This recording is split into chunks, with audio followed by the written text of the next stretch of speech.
शादी का 5वां दिन था। रात्रि के 11 बज रहे थे, लेकिन नंद देवर से घिरी शेफाली बेचैन थी।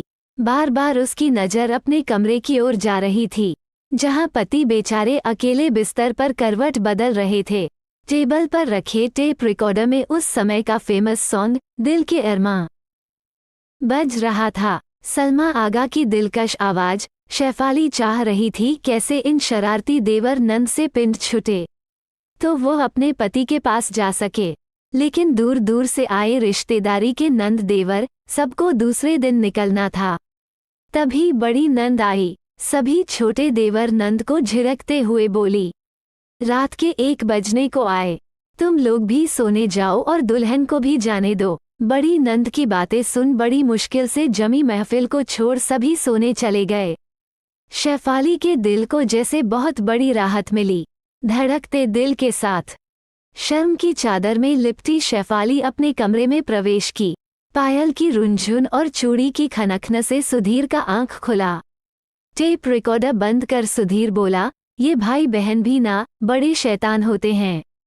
शेफाली हौले से मुस्कुरा दी। पति के आगोश में होने के बावजूद उसे वह वाकया याद आ गया जब उसके भाई की शादी हुई थी। उस समय भाभी के दिल पर क्या बीत रहा होगा, वो आज शेफाली महसूस की थी। गांव में शायद ही उस समय कोई ग्रेजुएशन कर पाया था। शेफाली का परिवार गांव के सबसे शिक्षित और प्रतिष्ठित परिवार में था। भाई का जॉब एनटीपीसी शक्तिनगर में था। रिश्ते तो बहुत आए थे, मगर कहते हैं जोड़ी आसमान में बनती है। सो बड़े शहर की उच्च शिक्षित लड़की से भाई की जब शादी हुआ तो परिवार, समाज और गांव के लोग सभी भाभी की शिक्षा का भूरी भूरी प्रशंसा कर रहे थे। भाई सबसे बड़े थे। उनके पीछे अपने 5 भाई बहन के अलावा चचेरे भाई बहन का भी एक बड़ा फौज था। घर के पहले और वो भी बड़े बेटे की शादी थी तो रिश्तेदार भी बहुत सारे जमकर आए थे। उस समय मर्यादा और लाज लिहाज भी बहुत होता था। औरत मर्द, बेटा बेटी, सास ससुर, वह सभी मर्यादा का पालन करते थे।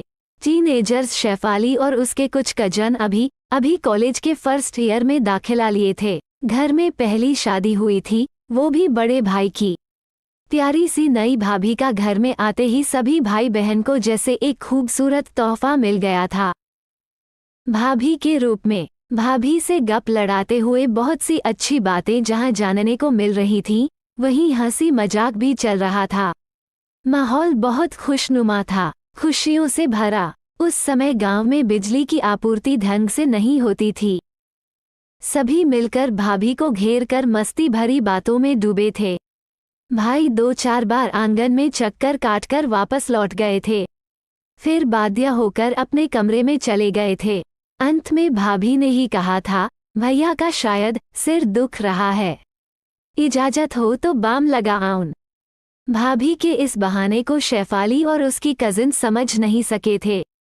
उन्होंने भाभी को सहमति देकर उनके आने का इंतजार करने लगे थे, लेकिन भाभी नहीं आई। अंत में माँ जब आंगन आई तो सबको जगह देख सोने जाने को कही थी। भाभी का वह झूठ उस समय वे सब समझ नहीं पाए थे। पिया मिलन में बाधक छोटे छोटे देवर नंद प्रिय होने के बावजूद उस समय भाभी को भा नहीं रहे थे।